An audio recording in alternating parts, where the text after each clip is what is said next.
측면, 그러니까 중앙에서 발표한 거 빼놓고 동네에다 현수막까지 붙인 것까지만 수천 개인데 예. 이미 수천 개를 폐기했죠. 또 중앙공약, 중앙정부 공약 같은 경우도 120개가 됐는데 이미 60개 같은 폐기 수정을 갖다가 했죠. 그래도 여전히 지지율이 높은 것. 예. 이것 때문에 오만하고 독선으로 가는 겁니다. 이 상태가 굉장히 강고한 지지율로 생각한다면 예. 박근혜 대통령의 착각이죠. 왜? 1년간 내 삶의 변화가 없었단 말이에요. 대통령 취임하고 1년 동안 국민의 생활에 나아진 것이 있다고 한다면 그 지지율이 굉장히 정확한 반영이겠죠. 예. 근데 지금은 상당한 허상의 측면이 있다는 거죠. 아, 참 열심히 하려고 하는구나. 태도가 분명하구나. 뭐 남북 관계는 자기 원칙이 있는가 보다 하는 이미지적 어떤 지지가 강하단 말이죠. 이것을 믿고 굉장한 지금 오만과 독선을 가서 모든 약속을 예. 하늘이 두 쪽 나도 지키겠다고 했던 걸 갖다가 지금 이렇게 내팽개치고 있다고 한다면 앞으로 정치가 어떻게 국민하고 신뢰해서 야권의 통합이 이제 말씀하신 그 그래서 오히려 높은 지지율을 경종을 울려야 한다. 예. 그래서 약속 문제를 갖고 정확하게 경종을 울려야지만 예. 박근혜 대통령도 앞으로 정신 차리고 새누리당도 오만과 독선에서 벗어나서 국민한테 한 약속은 지켜나가지 않겠느냐 하는 생각을 하게 되는 예. 거죠. 민주당 이름은 바뀝니까? 그 모든 건 이제 신당을 만들잖아요. 근데 신당에서 이제 국민 공모 형식이나 이런 예. 형식으로 진행이 되겠죠. 사실 열린우리당 때를 제외하고는 계속 민주당의 이름이 있었거든요. 그렇죠. 그래서 야권의 명맥이 사실 그렇게 계속 유지가 되었던 건데 그런 것들이 지켜지는지 어떤 건지. 그때 뭐 지금 궁금해서요. 합해진 건 정해진 거 없는데 뭐 예. 그분들이 생각하는 새정치라고 하는 것하고 또 60년 역사에서 국민들이 익숙한 뭐 민주당 뭐 이런 여러 가지 것들이 어떤 형식이든지 국민 공모를 통해서 뭐 반영이 될 수 있으면 좋고요. 예. 4월 말까지 창당 준비 작업을 마무리한다고 하는데 그 전에 다 결정이 되겠군요. 예, 뭐 되게 그렇게 되지 않겠습니까? 아주 왜냐하면 역산을 하면 지방선거부터 역산을 하면 그 속도는 굉장히 빨리 해야 될 건데 그 속도 하나하나 과정보다 더 중요한 거는 지금 통합의 어떤 그 효과를 갖다 최대화하기 위해서는 왜 통합하려고 한 거냐? 예. 무슨 메시지를 주려고 한 거냐? 그래서 새정치 문제랄지 이런 것들을 갖다가 약속 문제랄지 이런 것들 계속해서 반복하고 부각시키는 것이 더 중요하다는 생각을 하는 것이죠. 예. 뭐 이렇게 듣기만 하면 새정치 민주당이 될 가능성도 크다고 생각이 글쎄요. 되는데. 예.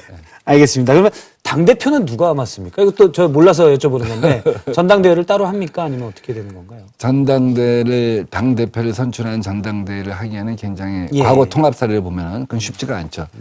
왜냐하면 대의원 선정이나 이런 것이 이제 안 돼 있잖아요.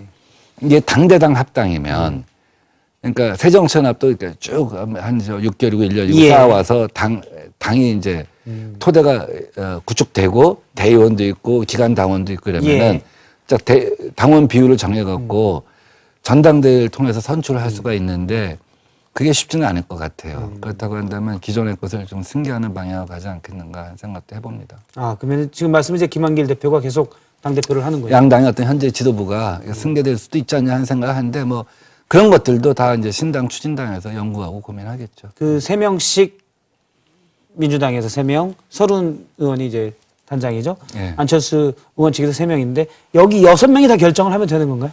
신당 추진단에서? 일단 논의의 속도를 가볍게 하기 위해서 예. 신당 추진단을 갖다 이제 세 분씩 이렇게 해서 출발을 합니다. 근데 거기서 할 일이 많겠죠. 정강정책, 당원당규, 또 발기인 선정 등, 또 당명 공모, 예. 뭐 또 당사 입주 등등 뭐 많을 겁니다. 또 지금 말씀하시는 걸로 이제 김한길 대표가 할 가능성이 큰 걸로 알고 있으면 되겠군요.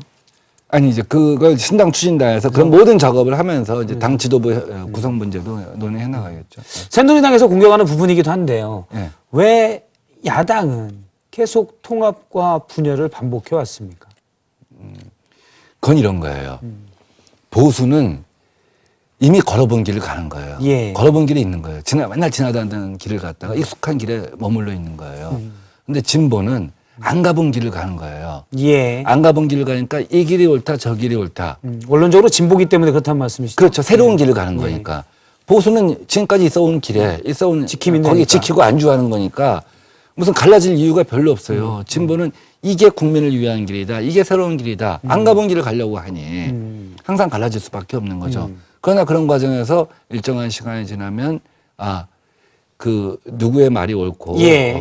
그런 누구의 말이 틀리고 이런 것을 갖다 인정하고 또 어떤 때는 누구의 말이 굳이 옳은지 판단이 안 된다고 한다면 현재의 상태에서 같이 지혜를 모으고 힘을 합쳐서 한 길을 개척하고 이건 당연한 거 아니겠습니까? 근데 사실 뭐 많은 분들 어떤 분들 일각에서는 예전에 민주당이 과연 진보냐 원론적으로 얘기하면 그런 얘기도 있어서 계속 어떤 새로운 길을 타진한다고 볼 수는 없다는 지적도 있습니다. 그러니까 그렇게 봤을 때는 사실 민주당이 세가 약했기 때문에 뭐 그거는 잘 운영을 못해서 그런 걸 수도 있고 뭔가 방향을 잘못 잡았을 수도 있고요. 그렇기 때문에 계속 통합과 분열을 다시 반복한 거 아니냐. 한국 사회에서 한 60년 역사를 이렇게 쭉 보면 민주당의 역사는 분명히 진보의 역사였죠. 예. 남북 관계에서 평화를 갖다 강조하는 것, 분단을 어떻게 관리할 것이냐 하는 문제부터 또 정치적 민주주의, 또 예. 경제적 민주주의. 그러나 민주당이 어떻게 보면 이렇게 중도 개혁적 진보 예. 정당이다 예. 보니까 우리가 비정규직 문제랄지 이 모든 것을 갖다가 망라하고 담임할 수 없는 구석이 생겼죠. 그러다 보니까 당연히 고유한 의미에서 진보 정당이 생길 수가 있는 것이고요. 예.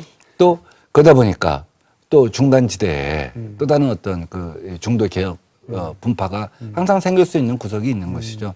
그러니까 이 모든 걸 망라한 그 새로운 진보 정당을 갖다가 만드는 것, 개혁적 진보 정당을 만드는 것, 공고한 예. 이런 것은 우리의 숙제라고 생각합니다. 사실 선거공학이라고 새누리당에서 비판하는 부분은 서로 정강 정책이 다 맞지 않는 세력들이 연대를 했다가 통합을 하고 그러기 때문에 그게 다시 분열됐다가 다시 선거에 필요해서 다시 합쳐지고 이런 부분이 아닐까. 정강 예를 들어서 정책이, 지금 예. 안철수 의원의 새정치하고도 사실 약간 다른 부분이 있지 않습니까?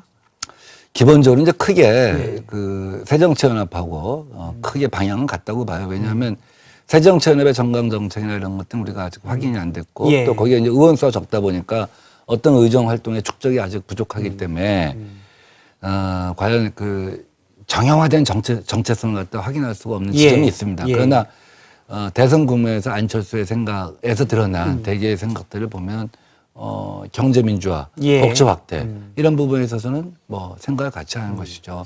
다만 안보 부분에 있어서는 예. 보다 튼튼한 안보를 갖다 강조하는데 그럼 민주당도 어떻게 보면 김대중 김대중 대통령, 대통령 사실 뭐 김대중 원론적으로 맞는 총재, 얘기 아닌가요, 누구나. 항상 해왔던 얘기죠. 그래서 뭐 예를 들어 대북 인권에 대해서 제안되듯이 강론에 들어가면은 다른 점들이 많이 있습니다. 경제 민주화도 예를 들어 부자감세 처리랄지 여러 부분들에 대해서도 꼭 같은 건 아닐 것 같아서요. 그래서 아마 이번 지방선거는 그 모든 것 갖다 지금 뭐 논쟁을 하고 가기에는 굉장히 시간이 촉박하고 그렇기 때문에 예. 가볍게 이번 지방선거에서 무엇을 갖고 국민의 삶을 바꿀 것인가. 정치란 사람의 삶을 바꿔주는 거거든요. 내 삶을 바꿔주는 민생을 가장 앞에 큰, 두겠다는. 가장 큰 요소는 정치거든요. 예. 그래서 정치가, 새 정치가, 약속 정치가 국민의 삶을 어떻게 바꿀 것인가.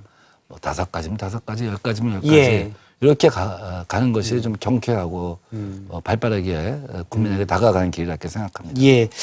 그 기초선거 정당 공천 폐지 앞서 이제 그 약속을 하신 부분인데 그것만 간단하게 여쭤보겠습니다. 앞서 이제 패널 2에서도 잠깐 얘기를 많이 했었는데 현실적으로 가능하냐? 예를 들어서 뭐 광주시에 광주시장으로 광주는 시장은 아니죠. 뭐 광주 다른 경기도 그렇죠. 광주에 한 10명에 나오면 교통 정리가 필요하지 않습니까? 현실적으로? 그 두 가지 차원에서 이루어지겠죠. 예. 대개 10명의 후보들이 결국 생각해보면 10명이라고 하면 그 민주당을 지지하는 10명의 후보, 예. 새정치연합을 갖다가 다 막내서 10명의 후보가 누구도 이길 수 없다는 걸 알잖아요. 새누리당이 단독 후보가 예. 나왔기 때문에. 그렇다고 한다면 10명이 다 같이 간다는 거는 공명이라는 걸 누구나 알겠죠. 예. 그렇기 때문에 그런 경우는 후보들 간에 자정이 돼 나가죠. 후보들 간에 또 스스로 하나는- 자정이 될 거냐, 중앙당이나 아니면 시도당에서 그거를 조절을 할 거냐. 만약 조절을 하게 된다면 이것도 공천이라고 얘기할 수 있지 그건 않습니까? 시도당이나 중앙당에서 그거 갖다가 조정할 힘은 없고요. 그럴 여력도 없습니다. 전국 240개를 갖다가 그걸 조정할 힘도 없고요. 조정한다고 되는 것도 아니에요.